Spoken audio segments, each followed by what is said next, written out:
Girl Becky. Cryptic Chick Michelle. And this is Josh Grace. Welcome to our team. Actually, this is the whole team. Dun, da, da, da, da. And on that note, we are here to talk about. Oh, you knocked yourself down. Yeah, I'm part of team too, but I'm already here. So, what's in a name? How to form a group? What do you call yourselves? How do you stick to it? All that kind of good stuff. Well, we kind of formed our group because we were bored during the pandemic. Correct. And we wanted to get outside. And then we mishmashed around a bunch of different stuff, and we kind of threw two of our ideas together and came up with Expedition Screaming Ghost Girls. Which sometimes we just say Screaming Ghost Girls. Mm-hmm. Just kind of depends. But we do go on expeditions, so. Yes. And our name leaves it open to doing paranormal, cryptids, UFOs. Adventure. Anything. Out in the woods. Out in the woods. Draper cabin. Things like that. Just Yeah. anything. So maybe not narrow yourself in if you're not going to be able to find enough to stay narrow. Or if you like to do 2 or 3 different things, maybe name your channel something different. Yeah. We kind of named it for our channel more than we did our team, and it kind of became our team thing. That it's very unique. That's what you want to go for with a Right. name. Something that stands out. Yeah. When they Google it, it's only a couple of you out there. Yes. Because I guarantee if you Google Expedition Screaming Ghost Girls, nobody else pops up with us at the top. Yeah. Now. That's fun. Took a little work.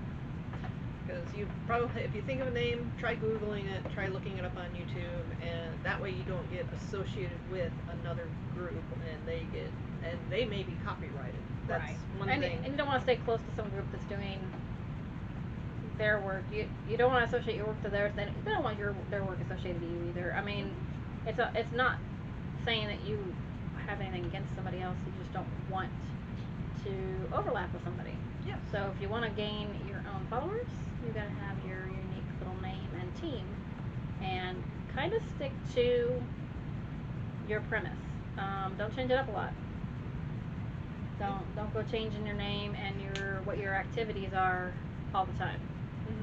Mm-hmm. We stick mostly to paranormal, cryptid, and Josh Crates. So check out the other videos about these guys. That's just, I mean, that's our thing. Josh Crates is part of our group. We use it. It's kind of our catch thing.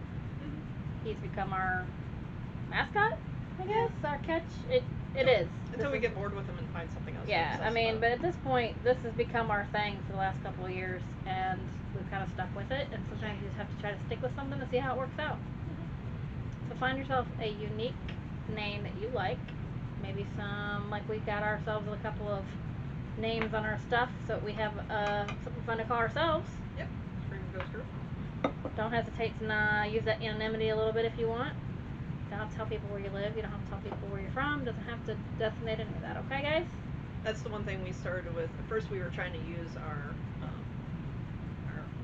YouTube names, Cryptic Chick, Adventure Girl Becky, but we ended up using, when we're in investigation, we actually say Michelle and Rebecca. Or Becky.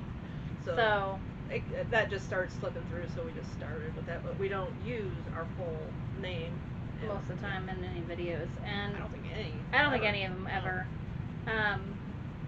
The other thing is if you're gonna give yourself a nickname, check it on YouTube, Twitter. Make sure it's not trademarked or something, because Adventure Girl is actually trademarked. So that's why there's a Becky on the end of mine, and that's why we went ahead and went with Cryptic Chick Michelle, so that we kind of fit together, they're cohesive. I forget what my Twitter thing is. Yeah. I've pretty well kept mine to the same thing on all of them. You'll notice my social media presence is a little heavier, but we'll talk about that later. Yes. She gets all the requests of, "Hi, I noticed this. Can we be friends?" Yeah. I don't get that.